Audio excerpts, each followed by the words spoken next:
Okay so live update ये है कि हम आए हैं मालास भी मैप्रो की तरह ही है। और यहाँ पे हमारे साथ क्या हुआ था कि जब हम एंट्री कर रहे थे तो हमें जो गवर्नमेंट को टैक्स देना होता है उसी टाइम पे हमें कुछ कूपन मिले थे, मतलब उसके भी हमसे पैसे लिए, लेकिन उस पर ये लिखा है कि अगर आप कुछ खरीदोगे तो ये कूपन रिडीम्स हो जाएंगे। मतलब मान ला मैं कूपन हमको पैसे डिस्काउंट, मतलब जो भी अगर हम 500 रुपये की बोतल खरीद रहे हैं तो उस पर कुछ 60 रुपये के आसपास कम हो जाएंगे, इस टाइप से कुछ कम हो जाएगा। तो हम मालास आए हैं देखने के लिए क्या क्या मिल रहा है। मैप्रो की तरह ही है लेकिन काफ़ी छोटा है, मज़ेदार है। जो मैंने अभी खाया है ये भी सैंपल से मिल रहा है। बहुत सारी चॉकलेट हमने ट्राई की हैं, सब सैंपल, सारी चॉकलेटें खा ली हैं सैंपल करके। बहुत सारी स्ट्रॉबेरी खा ली है तोड़ तोड़ के। चलो मालास का कुछ दिखाता हूँ आपको।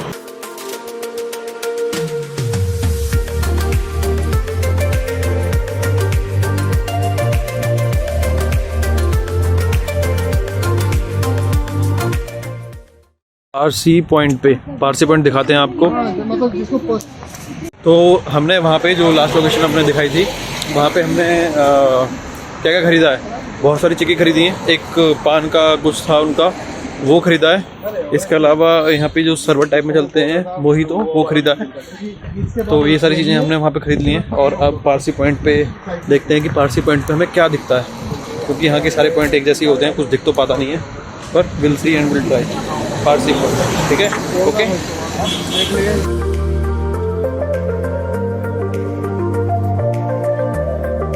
मस्त व्यू पॉइंट बना रखा है, यहाँ से पता नहीं क्या क्या दिखता है, तो कुछ तो दिखता ही होगा। अब पता नहीं क्या दिख रहा है, देख लो आप क्या क्या दिख रहा है। व्यू पॉइंट तो फिलहाल जो आप मेरे पीछे देखोगे ये है पंचगनी पारसी पॉइंट। पर यहाँ पे फॉग इतना हो रहा है कि आपको कुछ नज़र नहीं आएगा। अगर आप देख पा रहे हो तो वहाँ सामने की तरफ रिवर बह रही है, शायद वो पक्का कृष्णा रिवर होने वाली है। और यहाँ पे लोग बता रहे हैं कि यहाँ पे एक टेबल टॉप करके कुछ 5-6 किलोमीटर लंबा एक पहाड़ के ऊपर प्लेन है बनाया है, तो वो देखने लायक जगह है। बाकी तो हमारा वैसे जो कंप्लीट हो चुका है, कुछ बचा ही नहीं है देखने के लिए। विल सी, अगर आगे कुछ बनता है टूर तो बताता हूँ मैं आपको। डेस्टिनेशन पारसी व्यू पॉइंट हमारा कंप्लीट हो चुका है। अब हम जा रहे हैं नेक्स्ट डेस्टिनेशन पे। तो नेक्स्ट डेस्टिनेशन कौन सी होने वाली है उसके बारे में कुछ पता नहीं लग रहा है। आई होप कि फटाफट हमें पता लग जाए कि कौन सी नेक्स्ट डेस्टिनेशन है, क्योंकि हमारा कुछ चल रहा है। अगर वो कंप्लीट हो गया तो हम आपको एक बहुत ही मस्त नई डेस्टिनेशन भी दिखाने वाले हैं, ठीक है। तो ये हमारी कार है, पीछे की तरफ बैठते हैं और निकलते हैं आगे। तो अब हम आए हैं यहाँ पे पांडवों की गुफा है, और ये इस तरीके से पहाड़ के ऊपर प्लेन है, करीब 6 किलोमीटर का ये बता रहे हैं। यहाँ पे आप घोड़ा ले सकते हो और घोड़े के ऊपर बैठ के जा सकते हो, या फिर तांगा चलता है जो पुराने ज़माने में चलता था। तांगा कहाँ गया भाई? वो जो जा रहा है वो तांगा है, वो तांगा लेके भी आप जा सकते हो। और हमको जाना है उस झंडे के पास, वहाँ पे कोई गुफा है, उस गुफा को देखेंगे और आ जाएंगे। पे बाजीराव मस्तानी की शूटिंग हुई थी और राजा हिंदुस्तानी की शूटिंग भी यहीं पे हुई थी पंचगनी में। तो यहाँ पे बहुत सही जगह है शूटिंग के हिसाब से, तो बहुत सही जगह है ये।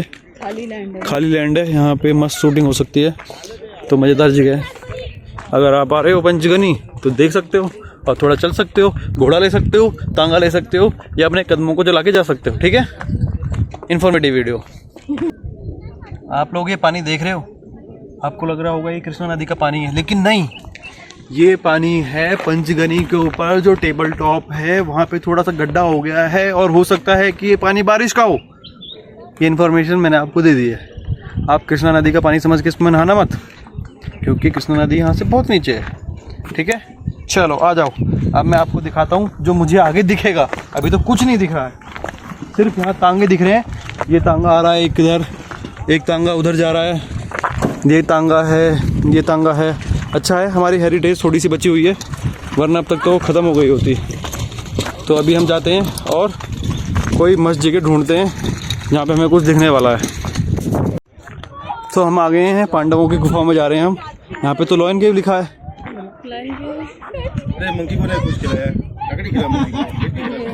तो भैया ये है केव, ऐसे ये केव, इस केव के अंदर 2 है, यहाँ पे आगे एक है, यहाँ से नीचे से भी जाने को है। ये नहीं तुम्हारे हाथ में कुछ, ये ले। तो अभी हम जा रहे हैं पांडव केव के अंदर। अरे वाह क्या मस्त केव है, ऐसा नज़र आ रहा है खाली खाली। फोटो शूट करने के लिए मस्त लोकेशन है ये, यहाँ फोटो शूट कर सकते हो। केव अच्छी है, नैनीताल में भी ऐसी केव थी एक, और मस्त है ये। तो चलो अब केव के नीचे आ गए हैं। कुछ बचा ही नहीं है, क्या मिस करूंगा मैं। हाँ चुके हैं, ये केव है। इस केव के अंदर रेस्टोरेंट है, ये खास बात है यहाँ की। और उस केव के अंदर रेस्टोरेंट में आना पड़ेगा आपको अगर आपको ये व्यू एंजॉय करना है तो। देख रहे हो, मस्त लग रहा है ना, मस्त मस्त मस्त मस्त। केव के अंदर रेस्टोरेंट कहीं तो बन ही रहा होगा।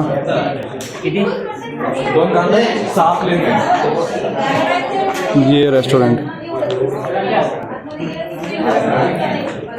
तो अब हम इस गुफा के अंदर एक जा रहे हैं, टनल के अंदर सुरंग है यहाँ पे कोई, उस सुरंग को देखेंगे, देखते हैं कि क्या लगता है उस सुरंग के अंदर।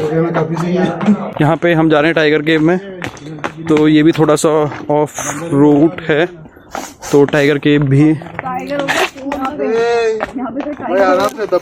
यहाँ पे एक्सप्लोर करते हैं। नाम सिर्फ टाइगर होता है, टाइगर में टाइगर नहीं होता। देख सकते हैं बोर्ड पे लिखा है कि 10 रुपये एंट्री फीस है और यहाँ से 100 मीटर है। और ये हमारा मैन वर्सेस वाइल्ड का ग्रुप आगे जाते हुए जंगलों में से निकल रहे हैं हम लोग। आप देख सकते हैं ये पत्तों को हम खा सकते हैं। देख रहे हो, ये पत्तों को भी खा जाती है। खा लो भाई, ऊपर जाके खाना, आसानी रहेगा। यहाँ पे गिरा तो कैसे उठाए। इस पत्थर को आप जब हटाएंगे तो यहाँ से पानी का स्रोत है, उसको आप पानी पी सकते हो। देख रहे हो, तो यहाँ से एक पानी का स्रोत भी है जिसका पानी पी सकते हो। ये सारी इन्फॉर्मेशन आपको पता है कैसे क्यों मिल रही है? इन्फॉर्मेशन आपको इसलिए मिल रही है क्योंकि हमारे साथ एक हर्षदा ग्रेट, वो इतनी ग्रेट है कि उसने सारे पत्थर उठा उठा के पानी चेक कर लिया है, किस पत्थर के अंदर पानी है और किस पत्थर के अंदर पानी नहीं है। तो हमारे हर्षदा ग्रेट ये है, उसके आगे 2 अनग्रेट आदमी जा रहे हैं। हाँ मैं हूँ ग्रेट, पर मेरी शक्ल नहीं दिखती इसमें। ओके, तो ये है ग्रेट, वापस देखो, दिख रहे हैं, देख पा रहे हो ग्रेट? यही ग्रेट है, यही ग्रेट है। और आप जानते हैं इस कैमरे के पीछे कौन है? अरे सॉरी, इस कैमरे के पीछे है द लेजेंडरी मिस्टर चैतन्य वत्स। चलो, इससे पहले यहाँ पे कोई सांप आ जाए और वो बोले कि मैं ग्रेट हूँ, उससे पहले हमें निकलना होगा यहाँ से। वैसे यहाँ सांप नहीं, यहाँ टाइगर की, यहाँ है टाइगर केव, टाइगर केव, टाइगर केव। तो टाइगर में हमको मिलके आना ही होगा, जाना ही होगा टाइगर से मिलने। टाइगर से मिलने जा रहे हैं चैतन्य द चीता। तो यहाँ पे लिखा है टाइगर केव बस 30 मीटर। हमको एक और जगह दिखी है। ये जगह, इसके अंदर टाइगर रहता था, अभी वो खाली है। वापस चलते हैं, चलिए 30 मीटर को भी कवर करते हैं।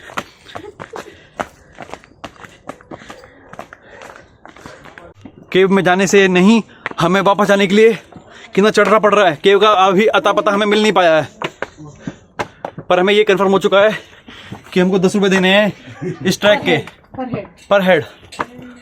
मतलब टाइगर तो मिला नहीं मिली उसकी केव, और 10 रुपये देने पड़ेंगे। अभी हमारे एक रिपोर्टर से एक सनसनीखेज खुलासा, टाइगर केव है बंद, टाइगर गया है छुट्टियों पे, न्यू ईयर वेकेशन पे। हाँ भैया दे रहे हैं। इतना ओहो, फाइनली हमने 10 रुपये देके टाइगर को वापस बुलाया। उसकी छुट्टियां कैंसिल करवाई। छुट्टी कैंसिल, पीक सीजन है टाइगर से मिलने का। ओ माय गॉड, अरे ये क्या है? यहाँ पे बहुत सारी चिड़ियाएं हैं। ये देखो, ये देखो, ये टाइगर के बेड बन रहे हैं। टाइगर के अभी इंतजाम किया जाएगा, अभी टाइगर है नहीं यहाँ पे। तो आप यहाँ से व्यू देखिए, टाइगर केव का व्यू। नीचे कुछ दिख रहा अच्छा सा, देखने में बनता है। फिलहाल के लिए हम रेस्ट लेते हैं। टाइगर केव में हम टाइगर के दर्शन करके आ चुके हैं। टाइगर का एक पुतला मिला हमको, असली टाइगर तो नहीं मिला, तो टाइगर का पुतला रखा गया है क्योंकि हमारे साथ टाइगर है ऑलरेडी। तो स्वाति ने बताया कि स्वाति के साथ टाइगर है, यस, असली वाला। तो अब हम जा रहे हैं ऊपर टाइगर के दर्शन करने के बाद। टाइगर से हमने आशीर्वाद ले लिया है, हमारी यात्रा सुखद मंगल में हो इसलिए।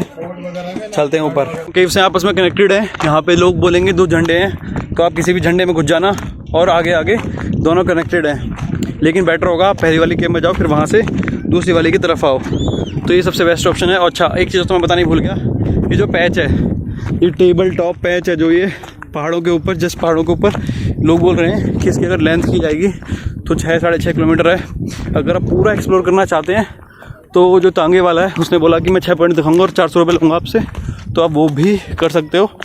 और अगर आप चाहो तो नॉर्मल घोड़ा भी कर सकते हो, जो आपसे 160-320 हिसाब से लेगा, तो आप अपने हिसाब से देख लेना। फ़िलहाल तो हम अपने 2-3 पॉइंट जो हमने देखे हैं, टाइगर केव ये वगैरह, वो सारे पॉइंट करके हम आ चुके हैं और जा रहे हैं अपनी पार्किंग की तरफ।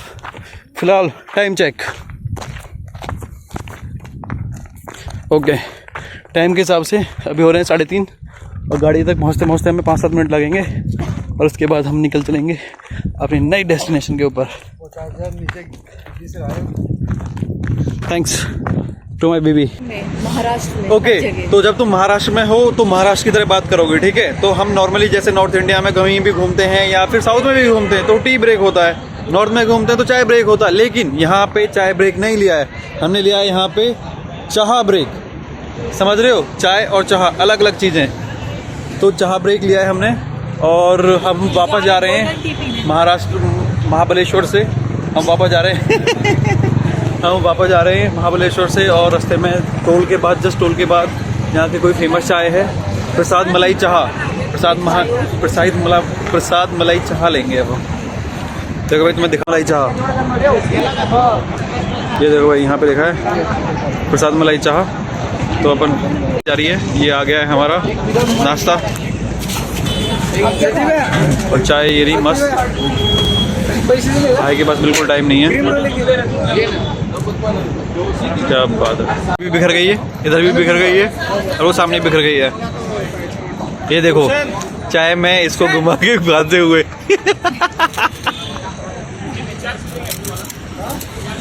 मलाई चाह मिल रही है यहाँ पे, मलाई चाह। मैं 1 कप और पीऊँगा, आधा तो बिखर ही गया है, 1 और पीना पड़ेगा। चलिए,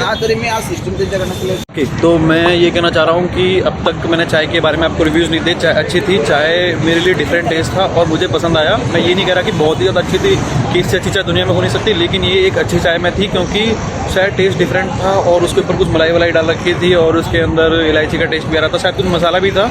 तो इस तरीके से चाय अच्छी थी और हाँ बहुत भीड़ लग रही थी। फिर हमारा नंबर आ गया है, अभी हम जा रहे हैं वड़ा पाव खाएंगे, मिसल पाव खाएंगे। मिसल पाव मैं पहली बार खाने वाला हूँ जीवन में, तो देखते हैं कि मिसल पाव कैसा होता है और आप उसको रिव्यू देंगे। जिन बंदों ने मिसल पाव नहीं खाया वो रिव्यू सुने मेरे से। तो कोई सब्जी है, सब्जी के साथ तो 2 मिसल पाव आ गए हैं और ये हमारा कोई रस्सा है, इनके से सब्जी सूख जाती है तो इस रस्सा को डालने का। ये हमारे नॉर्मल वड़ा पाव आ गए हैं और वहाँ स्वाति गेम खेल रही है। मिला दो पूरा। मेरा रिव्यू टाइम वापस जा रहे हैं, लेकिन हमने खाना खा लिया है। अब आती है बारी, जो वड़ा पाव था वो जैसे मैंने बेंगलोर में खाया, तो बेंगलोर में क्या होता है कि गर्म होता है, यहाँ ठंडा मिला, तो ये बात अलग थी। यहाँ वड़ा पाव ठंडा चलता है, हो सकता है कि ठंडा ही खाते हों या फिर हमने गलत गर्म से मतलब गर्म जो खाते हैं वो अलग होगा मे बी, पर गर्म ज़्यादा टेस्ट लगता है। अब आती है मिसल पाव की बारी। जो पाव भाजी का बड़ा भाई है वो मिसल पाव है, वो सब्जी अलग दे देते हैं और पाव अलग रहते हैं, ठंडे ठंडे खा लो उनको। मेरे हिसाब से पाव भाजी ज़्यादा टेस्टी होती है मिसल पाव के कंपैरिजन में, तो आप पाव भाजी ट्राई कर सकते हैं, मिसल पाव भी ट्राई कर सकते हैं। लेकिन इतना ज़्यादा मज़ा नहीं आया, बाकी ठीक था। चाय अच्छी थी, चाय के अंदर उसने केसर बोला, उसने केसर डाल रखा है, कुछ इलायची भी थी और उसने कुछ अपना पाउडर बना रखा था, उसके ऊपर क्रीम डाली थी, तो चाय का ये सब टेस्ट आ रहा था। तो चाय बोला कि भाई मेरे को 9 साल लगे हैं सीखने में, तो उसने अपनी रेसिपी शेयर नहीं की, वरना मैं आपके साथ शेयर कर देता। फिलहाल के लिए इतना ही, बाकी हम बैक टू होम घर जा रहे हैं वापस और अभी फंसे हुए हैं जाम के अंदर। चलो।